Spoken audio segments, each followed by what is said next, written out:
What's going on, Viking fans? We need 30 more subscribers or else. Producer Jack, he just looked at me really seriously, and he did one of these motions.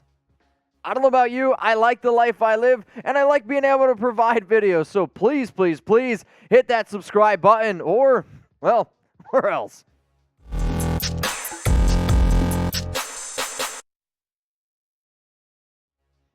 Coming up here on today's show, we're going to be breaking down some players that I want every single Vikings fan to watch this weekend at the NFL Scouting Combine. The way that we ended up breaking down a lot of these players is overall based on the biggest needs as it stands right now. Obviously, the closer and closer the draft gets, and with free agency about 2 weeks away, you like to think that some of these needs might go ahead and change. So what you're going to see is some of the top prospects out there at the cornerback position, at edge, quarterback, linebacker, and defensive line. We are first, though, going to start at the corner position because if you were to ask me, I believe that this is the team's biggest need. You had Patrick Peterson, and realistically, he might be your only reliable option going into the offseason. You have Ahmad Gardner. I love this kid's overall athletic ability, long, lanky. He does get some comps to Richard Sherman, which I don't know how fair that is ever. Trent McDuffie, the cornerback from Washington, he is a little bit undersized, but his athletic ability and his coverage ability is starting to make some people say this kid might actually be the number one corner in this year's draft. Andrew Booth Jr., another player that I like a lot out of Clemson. I personally believe if Clemson would have been a little bit better this season, he would have gotten a lot more hype. Let's then go to Kaiir Gordon. Gordon is another player that I am starting to become a little bit more fond of, but I also wonder, is he just looks a lot better on tape because of Trent McDuffie on the other side? And there's Kaiir Elam, which another very athletic player. I always say don't judge the Florida cornerbacks, but he does have extreme upside. Some of y'all are probably like, wait a minute, what happened to Derek Stingley Jr.? We've actually talked about Stingley quite a bit on this show and most recently in a mock draft.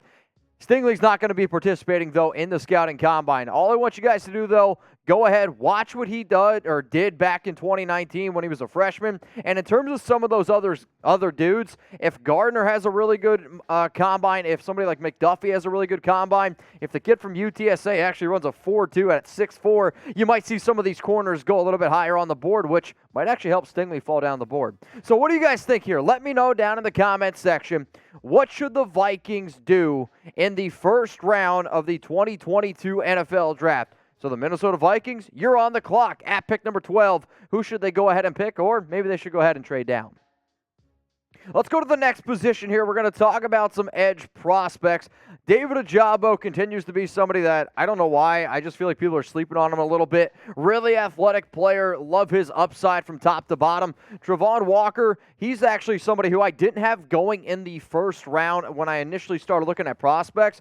But the more and more you watch him, the more you can just see how easy it is for him to get after the quarterback. George Karlaftis only had 4.5 sacks this past season at Purdue. He did get doubled, sometimes even triple team quite a bit. Really hard-working player, always has his nose around the football. Jermaine Johnson, at one point, I could have said was a sleeper. Now he's definitely been somebody that's been skyrocketing up boards. Heck, I saw Mel Kiper in his latest mock had him going at 13 overall. I do like Jermaine Johnson a little bit. That just might be a little bit too rich for me. And then you got Cameron Thomas, a really athletic player who I did hear a lot about early on. If he goes out and has a solid combine, then who knows? We could maybe see him go early round 2. Now, we're kind of like what we talked about with Stingley, right? Like, how can you talk about edges and not bring up Aiden Hutchinson and not bring on Kayvon Thibodeaux? Well, I don't see Hutchinson getting out of the top 3, and I don't really see Kayvon Thibodeaux getting out of the top 5. If some of these players, for whatever reason, do end up falling in the draft, then some of those other edges might end up falling as well. So here's your time. Make the call, okay? What's the bigger need for the Vikings? If you believe that it's cornerback, I want you to go ahead and type C. If you believe that it's edge, I want you to go ahead and type E. I've been kind of sitting around my house doing that whole itching thing. I've been fiending to throw down some money on some bets. And if that's how you actually are, then you should honestly probably call that number down there. But with the NFL draft coming up here soon, with free agency, I love talking about football. But the NFL Scouting Combine also gives me that ability to actually throw down some bets. So if you're like me and you want to have something to do this weekend, go to chatsports.com/bet. Just make sure that you use promo code CHAT125. It's going to get you 125% deposit bonus, which means if you put down $100, you're actually going to get $125 for free to bet with.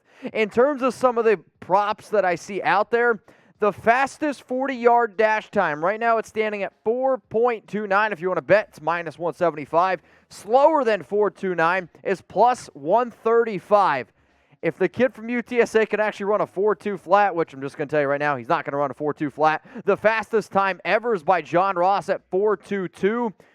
I mean, 4.29 is blazing. If I had to guess, for whatever reason, what's the kid's name from Baylor? I think the cornerback from Baylor is going to run the fastest 40 time. Tom must be picking something, or else he would have shouted that out at me. Either way, hit me up, or you guys can go ahead and make some bets. Chatsports.com/bet. Just make sure you use the promo code. Let's look at now some quarterback prospects to watch. I'm not 100% sure what exactly is going to happen with Kirk Cousins. I tried to tell you all last year, Kelman, he ain't that dude. You're going to get a lot of talk around Kenny Pickett, Malik, Willis, Sam Howell, Desmond Ridder, Carson Strong, and I know this isn't a question, but I'm just genuinely curious how big y'all's hands were. Today at Chat Sports, we're literally sitting around the office going like this, measuring our hands. I actually have bigger hands than Kenny Pickett. One person who we will not see at the scouting combine is Matt Corral, the quarterback from Ole Miss, somebody who I liked a lot. Remember, he was injured in his team's bowl game and unfortunately will not participate. Somebody that I wish would have ran the 40 time was Malik Willis. Come on, Malik, give us the content that we want. In terms of Kirk Cousins, is he the guy in Minnesota?